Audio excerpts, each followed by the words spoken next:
RTL. Latihan rekod tidak lengkap kaedah analisis.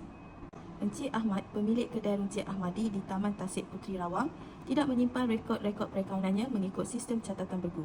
Maklumat berikut menunjukkan ringkasan penerimaan dan pembayaran perniagaan bagi tahun berakhir 30 Jun 2024. Okey, kita dapat lihat di sini, dia beri buku tunai, maklumat tambahan. Apa yang kita perlu buat? Sebelum kita menjawab mengikut kehendak soalan, mari kita selesaikan dulu beberapa pelarasan yang terdapat dalam maklumat tambahan. Pertama, baki-baki aset dan liability adalah seperti berikut. Pada 1 Julai, bangunan direkodkan RM50,000. Pada 30 Jun 2024, iaitu tempoh akhir perakaunan, bangunan direkodkan pada nilai yang sama.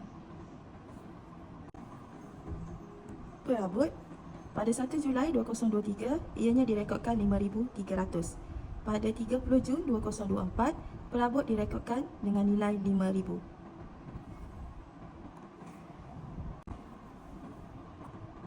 Nilai perabot pada awal tempoh perakaunan dan akhir tempoh perakaunan adalah tidak sama. Di sini, dia nak bagi tahu ada susut nilai. Macam mana nak kira susut nilai perabot? Okey, baki awal perabot tolak dengan baki akhir perabot. Jadi, kita akan dapat susut nilai perabot iaitu 300. Akaun belum terima 1 Julai 2023 3,200. Okey, ini merupakan baki awal bagi akaun belum terima. Dan pada 30 Jun 2024 bernilai 2,100. Ini adalah baki akhir bagi akaun belum terima. Akaun belum bayar 1 Julai 2,350. Ini adalah baki awal untuk akaun belum bayar. Dan 30 Jun 2024 ini merupakan baki akhir untuk akaun belum bayar. Pinjaman 6% setahun matang pada 30 Jun 2024. Pada 1 Julai, pinjaman direkodkan RM50,000 dan ketika tempoh akhir perakaunan, pinjaman direkodkan RM40,000. Perhatikan di sini, pinjaman bila ada persen macam ni, secara automatik kamu perlu kira faedah atas pinjaman. Macam mana nak kira faedah atas pinjaman?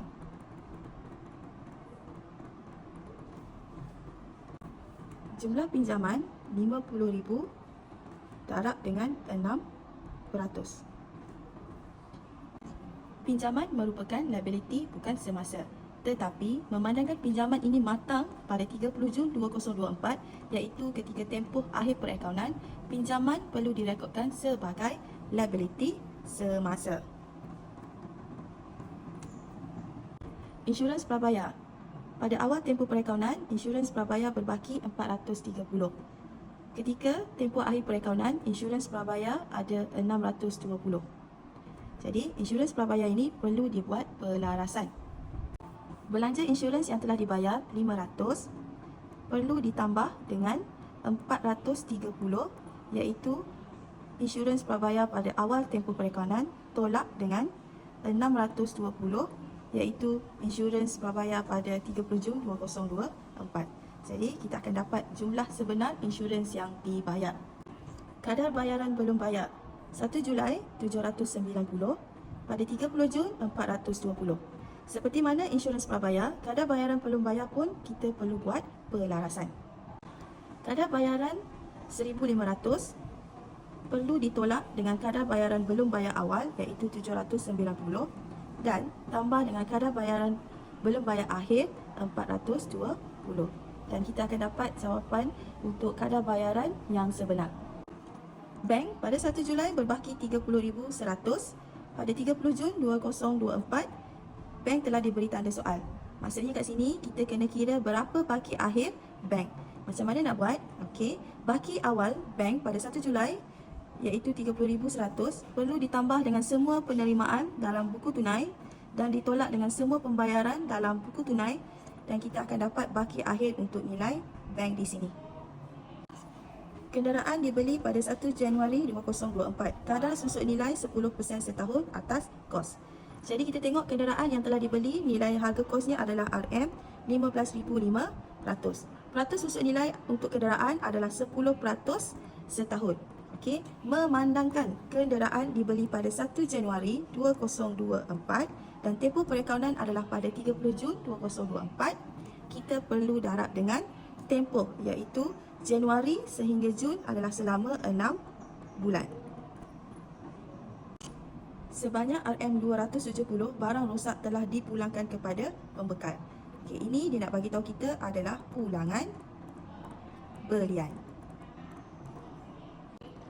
Apa soalan nak kita buat? Anda dikehendaki A. Menghitung jumlah jualan dan jumlah belian. Okey, untuk hitung jumlah jualan dan jumlah belian, jika kamu perhatikan pada soalan, dia ada bagi tentang akaun belum terima dan akaun belum bayar. Ada baki awal, ada baki akhir, ada pembayaran kepada ABB dan ada penerimaan daripada ABT. Ini bermaksud kita perlu sediakan akaun kawalan belum terima dan akaun kawalan belum bayar untuk mencari jualan kredit dan belian kredit. Akaun kawalan belum terima. First, kita rekodkan dulu baki BB. 3,200 di sebelah debit. Sorry, tersalah.